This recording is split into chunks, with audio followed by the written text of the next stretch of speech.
Good evening and a very warm welcome to you from the Dutch Embassy, specifically from the residence of His Excellency the Dutch Ambassador to Kuwait, Mr. Frans Potuyt.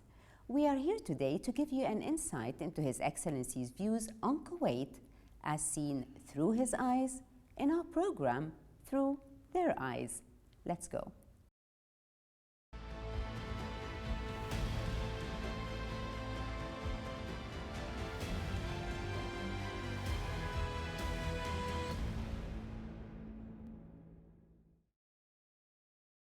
Good evening, Your Excellency.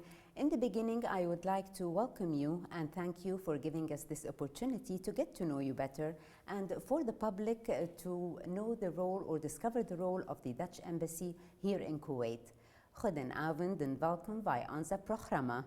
I hope I welcomed you correctly in Dutch.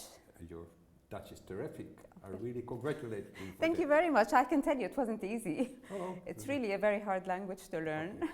I hope that more Kuwaitis will learn Dutch. I hope so too. I hope so too. Okay. Your Excellency, let us start off by getting to know you better. You have, before becoming an ambassador, let me take you back a few years to the beginning of your career, up until 2015 when you assumed your post here as the Dutch ambassador to Kuwait. Can you tell me a bit about your career? With pleasure. I must say I'm, as they call it, a career diplomat. Mm-hmm.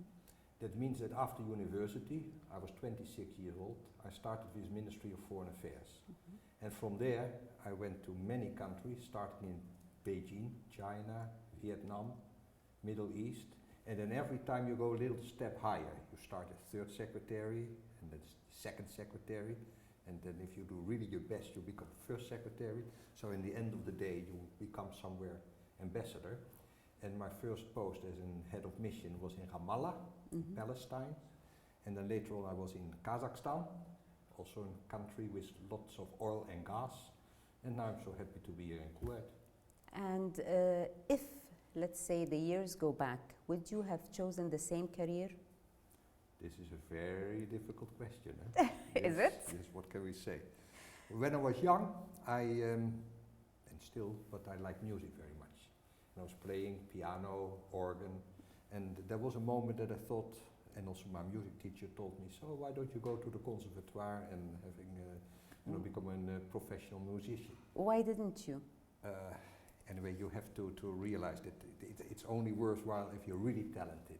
Then you'll be a solo pianist in the big music halls of the world. But if your teacher told you that you should go, it means that yes, you were talented. Now, anyway, so I still play the piano from time to time with great pleasure, Mm-hmm. but I'm also very pleased to be. But do you have any regrets? No. None whatsoever. No. That's good. Okay, after being nearly over 2 years in Kuwait, what do you think? What is your overall impression about the country, people, and leadership? Now, I was in the other part of the Middle East, Syria and Jordan, and then I was coming here in the Arab Peninsula, in the desert, and all these people with the way they dress themselves up, and you thought so it would be difficult to really get familiar with the people. Mm-hmm. But now in Kuwait, people are open, transparent, they are friendly, inviting you. So this was, may I say, kind of a surprise that it was so easy to have contact with everyone. They invite you for the Diwaniyas, they are very generous. And so you know the Diwaniyas also? You go to Diwaniyas? Oh yes, especially when we have Ramadan. Huh? Yes. So that is almost every evening. Mm-hmm. No, but also my neighbor has a big Diwaniyah, so that's the way we meet people, and it's something that we don't know in Europe, of course. Yes. No, and so your question was, how the Kuwait society works with you. That's very positive in the openness and transparent. And then about the leadership, now of course I have great admiration for your emir. It is really fantastic, also with his experience. He was Minister of Foreign Affairs for 40 years. Mm-hmm. And then also he has a good heart. People love him. Yes. And that he's sometimes a little bit out of, he doesn't follow the day-to-day politics. That's, of course, you have the government and you have the parliament. But of course his general leadership of steering this country to the future is impressive, and especially also his generosity as a humanitarian leader for the suffering world. You know, it's very touching. And what about let me ask you on a more personal basis. I know that your wife is with you. How actually did she find adjusting to Kuwait? It's always easier for the man to adjust, but it's not so easy for the wife, especially also if there were children. Yes. Now we came to Kuwait without our children, so it is for my wife a bit difficult to know that they are in the university and they all go their own way. So we are together again, you know, and now we make the best of it in Kuwait. But again, the same experience that I have was being invited everywhere. She also invited, especially by Kuwaiti ladies, but also with the ladies of the diplomatic corps. And then, of course, we are receiving many people at our house. That also gives a lot of activities. But she's doing well. Of course, she's traveling more to Holland than I'm doing. But for the children? For the children, but also for her family and to see her friends. But anyway, she is also very happy, and she makes my life also here in Kuwait very happy. So I think we cope excellent with the situation here. Your Excellency, as a wife of an ambassador, is it protocol for the wife to have a cultural, say, or a social role, or is it something between you two you agree upon? I think the developments are nowadays different, because in the past it was really an ambassador goes somewhere and his wife goes with him, and the ambassador's wife had also a kind of a function. But nowadays we have many single ambassadors or wives that have their own career. True. So it's not given that the wife is doing, let's say, the social aspect of your work. But I'm very pleased that my wife is joining me.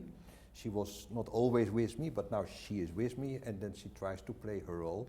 And that means that if there are activities for ladies, especially in the cultural field or sporty or whatever, so she tries to be there. So she has also a public function. She joins me going to receptions, but we have to organize in our house dinner parties and all kinds of other activities, and she's very enthusiastic doing it, and I'm only glad for that.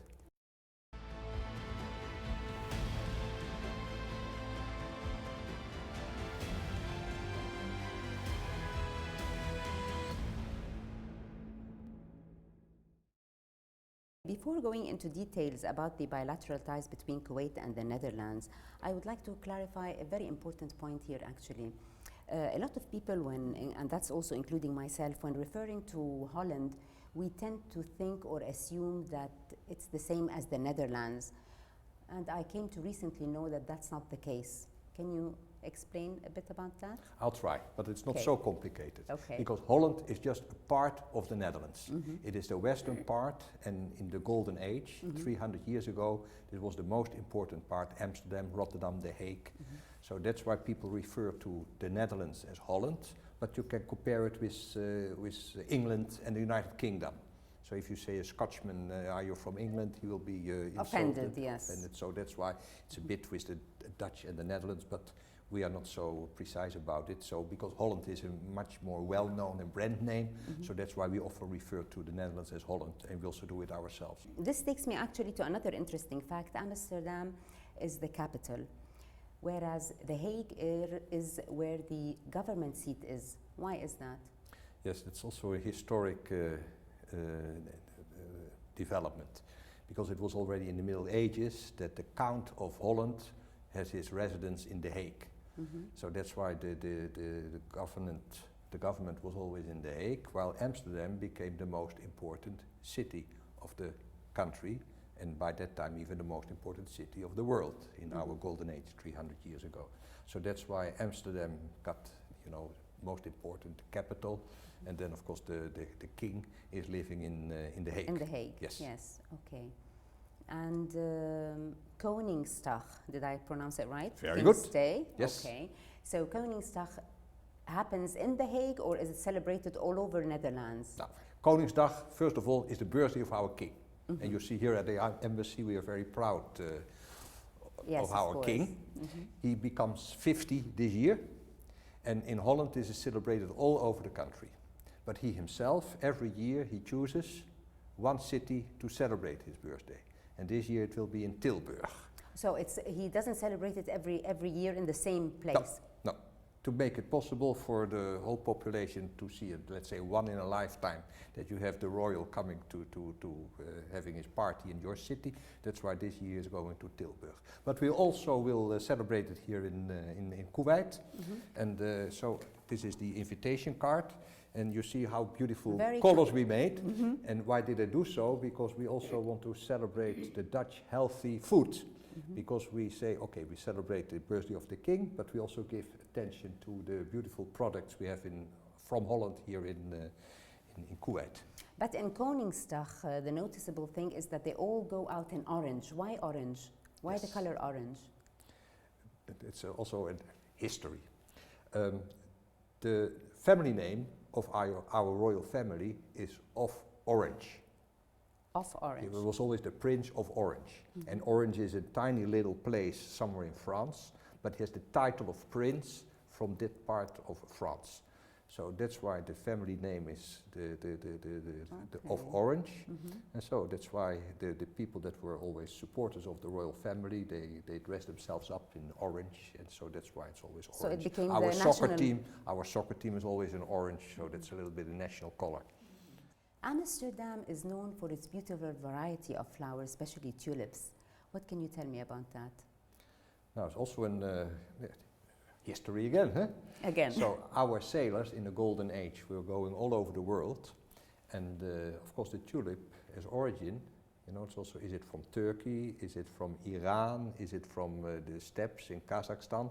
But anyway, they found these tulips and they brought it to Holland, and in Holland, because it's from origin, it's not a Dutch flower, but in Holland we started cultivating it, you know, with the bulbs, and so and then we produced many tulips. So that's why Amsterdam became the center of tulips, and so that's why tulip. You have lots of gardens with the tulips. Oh yes, every spring you see the tulips everywhere.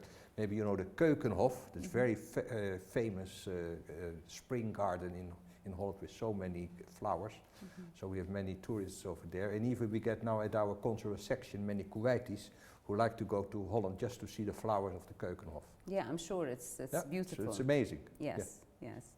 And normally when people say Netherlands, a lot of things come to your mind, like bicycles, windmills, wooden shoes, the clogs, and canals, because it is also called the city of canals. And of course museums. Why, for example, bicycles? Is it because of the pollution? The Dutch are more environmentally aware now and it is less pollution, or is it because it's cheaper than keeping a car? No. Cheaper it is, and we are stingy people. We always economize everything, so that's why that plays a role. But environment and pollution, that's only of recent days. Why do we have bicycles? Because Holland is completely flat. We don't have mountains. So that's why it's so easy to use your bicycle. And not only for sporty activities, but just to go to your work. We have in Holland more bicycles than we have people. Everyone has a bicycle, and some have 2 or 3. It's true. So the bicycle is very, very popular. And museums. Amsterdam is known for its vast museums. Van Gogh, which is Van Gogh, and Rembrandt, I think. Rembrandt in the Rijksmuseum. Yes, we have very beautiful musea, but don't only mention Amsterdam. Of course, Amsterdam is the most popular, but we have in The Hague, we have beautiful musea, Mauritshuis Gemeentemuseum, Rotterdam, Boijmans van Beuningen. No, all over the world, all over my beautiful country, there are musea, and I'm very pleased that so many Kuwaiti also know how to find their way to all these museums. We will be back with you after this short break. Stay with us.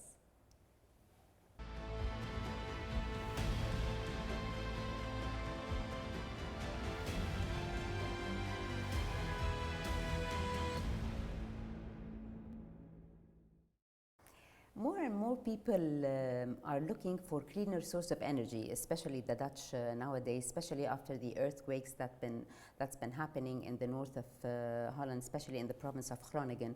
They want to see cleaner, renewable energy like solar, wind, geothermal. What do you say about that? We have no choice, because you know of the Paris Agreement that we have to the carbon dioxide we have to reduce this very much. And this is of course a worldwide commitment, also from Kuwait, because it's also in the plans of Kuwait 2035, and also one of the directions the Emir has given to the Kuwaiti society. We have to reduce the use of fossil energy. So of course this is difficult. It's also a difficult message for Kuwait, because at the end of the day oil and gas will not be as popular as it is nowadays. Correct. But of course in Holland we are working hard to get the reduction of it, but it will take time. It really will take time. But that's why I'm so pleased that, let's say, companies as the Shell company, they take the lead in order to get this energy transition, not only in the Netherlands, but worldwide. And there we have an energy agreement with Kuwait, so that also we together try to work together with Kuwait also to get more renewables here in the country. That was actually my next question. Since you are coming from an environmentally aware country to a less environmentally aware country, can you see any collaboration in this field? Yes, I must say there are many people in Kuwait, they are very much aware of this. And of course we're not going to stop immediately the oil production of Kuwait, but we know that in 30, 40 years, yes, there will be another reality in the world. And so you see it also in Kuwait, you know, solar energy plays a role. Also, you know, you have your whole diversification of your economy. So so we will work hard to get this a reality. Every country has its own cuisine. The Dutch seems very simple and straightforward. They have a lot of vegetables, they have little meat, a lot of dairy products. But during the 20th century, I think that changed and they became more cosmopolitan. What can you tell me about that? Yes, from history, we are a little bit comparable to Germany and to England. So it's not like the Mediterranean cuisine and not the cuisine in the Middle East. Yes. So we have to be honest with that. But we are a great country for growing vegetables, fruit, potatoes, you name it. So that's why the Dutch cuisine is getting more and more rich, you know, richer than it was ever before. But the great thing of the Dutch products is that there are fantastic ingredients for every cuisine. So that's why promoting the Dutch fruit, vegetables, meat, cheese and dairy products for export to all countries, and especially also for Kuwait. And you find them everywhere, every supermarket. Actually, this brings me to another question, which is I've learned that Netherlands was #1 in trade for the last year in terms of export with Kuwait, in terms of export and import actually, which I was surprised because I didn't think that we used to import a lot of things or export to the Netherlands. These figures had everything to do with the good relations, trade relations with oil and gas, because we bought a lot of oil from Kuwait, and also, let's say, our companies are very involved. So that gives the trade figures, you know, quite high. But also very important are the figures of our agricultural export to Kuwait. Worldwide, we are the #2 agricultural exporter of the world, after the United States. Can you imagine such a tiny small country as the Holland, the #2 agricultural exporter? Now, many of these products are going to the Middle East, and especially also for Kuwait. So we really promote Kuwait as an agricultural destination, and it works well, and we have quite a lot of market over here. But let me ask you, the European status now with the post-Brexit, do you think it will have any implication on trade, or you don't think so with Kuwait? Now, for Kuwait, I'm not so afraid, especially for Holland. Of course, but I can tell you so that we deplore very, very much that England has decided, or should say the United Kingdom has decided to leave the European Union, because in many aspects, Holland and the United Kingdom, we have the same ideas on political views and also about values, about the, you know, our system of democracy. So we really are going to miss the So UK you were very, actually very much. surprised, or you didn't? Yes, when they said we that were they were surprised, because we also always hope for the best. And then of course you're disappointed if it goes a certain direction. But you don't think this is the best for the UK? No, maybe it's the best for the UK? No, it cannot be.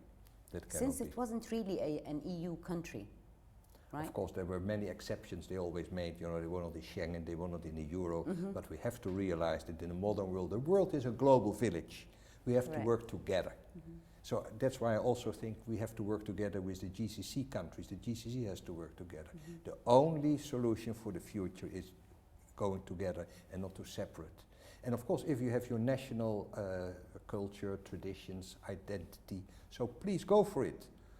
But on the other level, on the level of the economy and the democracy, you know, we really have to work together. Kuwait and the Netherlands enjoy a history of bilateral relations that have flourished and developed through the years. And actually in 2014, Kuwait and the Netherlands celebrated 50 years of bilateral relations. What can you tell me about these ties? Our relations are much older than the 50 years that we have, let's say, bilateral relations in as two countries. It was a Dutchman who was the first European coming to Kuwait and making a record of that. It was in, I think, 1756 that he came to visit, looking for trade opportunities, and then he wrote in Dutch very clearly what he saw here. And one of the things he wrote down, I saw the most prominent Kuwaiti with the name of Sheikh Mubarak bin Sabah. So it was an ancestor of the present emir. Yes. And then already almost 300 years ago he was there, and it was written the first written record in history. So the relations between Kuwait and the Netherlands are very old and very solid. Our royal families are very friendly, and so of course we are more than 50 years relations. What are the main fields of interest that you aspire to improve between both countries? Kuwait is now executing a number of mega projects, part of a comprehensive development plan, one of which is the new deep seaport on Bubiyan Island. And I think here there will be opportunities for Dutch dredging companies, which I know that they are very good at and very professional, and later on Dutch suppliers. Yeah.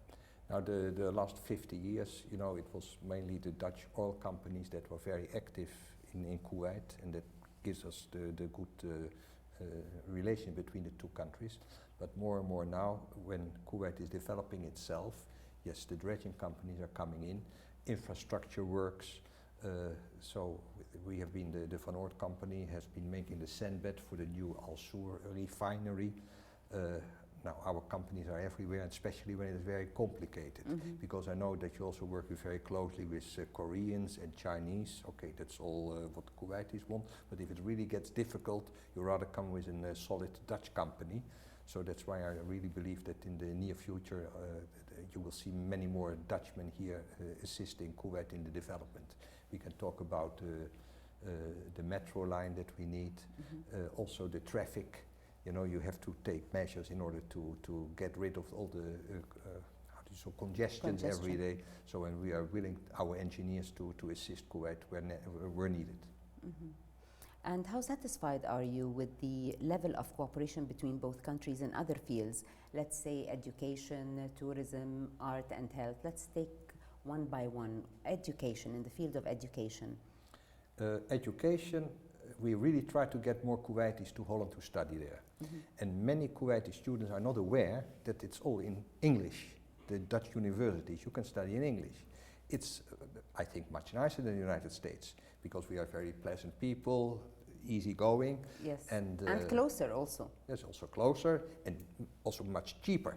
One aspect of developing bilateral ties between countries is making it easier for the people to travel to that country, and I mean by that visa. I know it's EU and it's Schengen, but in some embassies it's easier to issue the visa than other embassies. How is it at the Dutch embassy? Now let me first say that I think Kuwaiti citizens should be exempted of any visa requirement. That's my personal opinion, but also as a diplomat here in Kuwait, because the people from the Emirates have already visa freedom, so I really don't see any problem to have it from Kuwait. Nevertheless, it's Schengen, we cannot decide it for ourselves, so there's still a Schengen visa necessary for Kuwaiti citizens. We try to do it as quick as possible, but unfortunately for technical things, if you come to our embassy, it always takes now almost a week. And there are embassies from Europe that do it slightly faster, but I can assure you, when you come to the Dutch, you get a visa for 5 years. So that's not bad. And now so many Kuwaitis get a new passport because of the electronic, the chip you get inside. So if you have a new passport, so plan a trip to Holland, and we arrange you a beautiful Schengen visa, and then you have 5 years you can travel to Europe. We're seeing the resurgence of the arts movement in Kuwait, especially with the opening of the Opera House. Has the embassy thought of cooperating with the JACC, which is the Jaber Al Ahmed Cultural Center, in bringing prominent artists to perform at the Opera House, like David Middendorp? He is actually a wonderful artist. He works with 3D mapping projections. I don't know the technology behind it, but I don't think it has been seen in this part of the country. It would be very interesting if it was brought here, actually. It would be fantastic, because I was in this cultural center, or the opera as we can call it, and it's amazing. I've never seen a cultural center like that.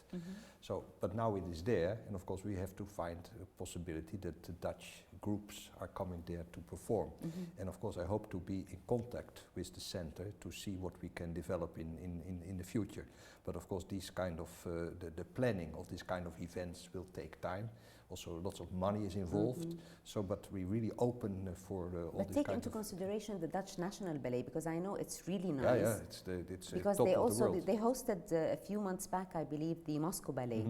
So it would be very interesting to also bring the Dutch National Ballet. Yes, it's true. So I would really, I will promise you everything to see whether I can do it, but of course it has to come from two sides, because this is again a very costly affair.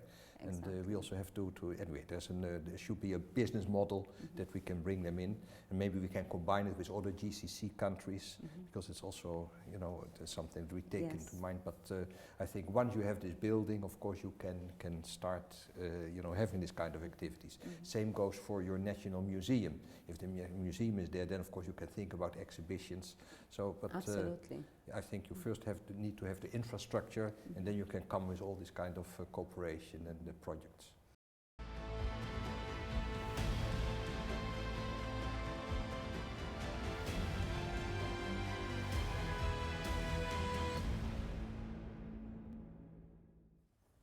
Ladies and gentlemen, this brings us to the end of our show, but we will be back next week at the same time with another distinguished guest.